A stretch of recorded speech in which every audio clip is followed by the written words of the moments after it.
Let me say something that most men learn way too late. You don't always need a final text. You don't always need to explain. Sometimes the strongest thing you'll ever do is leave without a single word. Not because you're trying to prove anything. Not because you're bitter. But because you finally get it. Your energy is too rare, too real, to keep wasting on someone who never really saw it. We live in a world where everyone says chase her, fix it, explain yourself until you're drained. But what if silence is the revolution? What if walking away without begging to be understood is the real power move? It's not about making her regret it. It's about finally giving yourself the dignity you were begging someone else to offer you. You ever feel that itch to send that last message?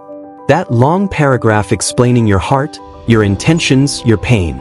It feels noble, like you're being the bigger person. But ask yourself, why give your final words to someone who already stopped listening?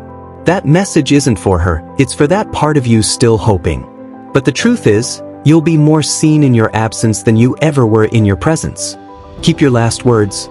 Let her sit with the silence. That silence says more than anything you could have texted.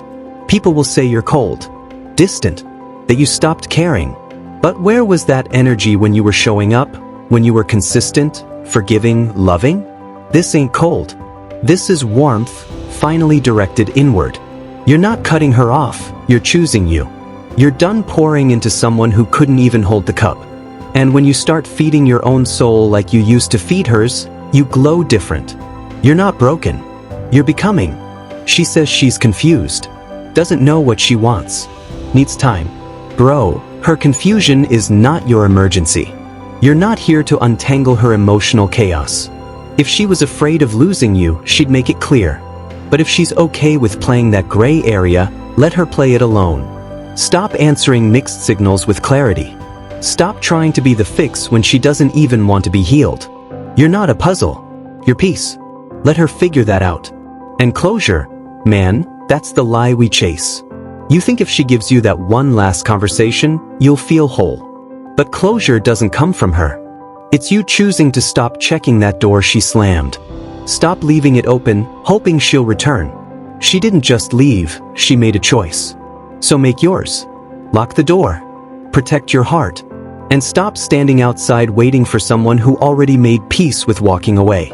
You want to know what really hits? When you stop trying to become the man she wanted and start becoming the man she'll never reach again. She left you when you were still soft, still forgiving, still hoping. So leave that version behind. Evolve. Hit the gym. Build something real. Reclaim your peace. Not for revenge, for rebirth. So that when she finally looks back, she doesn't see the man who begged. She sees the man she can't touch anymore. Not even with an apology. It hurts when she moves on fast, right? Like you never mattered. But quick doesn't mean deep. Just because she's with someone else doesn't mean she's healed. She's distracting herself. Meanwhile, you're rebuilding. You're healing in silence. You're breaking the cycle she's still trapped in. She didn't replace you, she ran from herself. And one day, when your name pops up in her memory, it'll hit different. Not because she misses what you said, but because she finally feels what you never had to say. She will miss you. Not just you, but the version of you that loved her with patience, with loyalty, with quiet consistency. She'll remember that. And by then it'll be too late. Because that man doesn't exist for her anymore. That man learned to love himself. That man walked away without turning back. So if you're here, and this hits, it's because you're done chasing. You're done begging. You're ready to be the man who walks away quietly, for good. Because real power isn't in the noise. It's in the silence. And when you master that, you become unforgettable.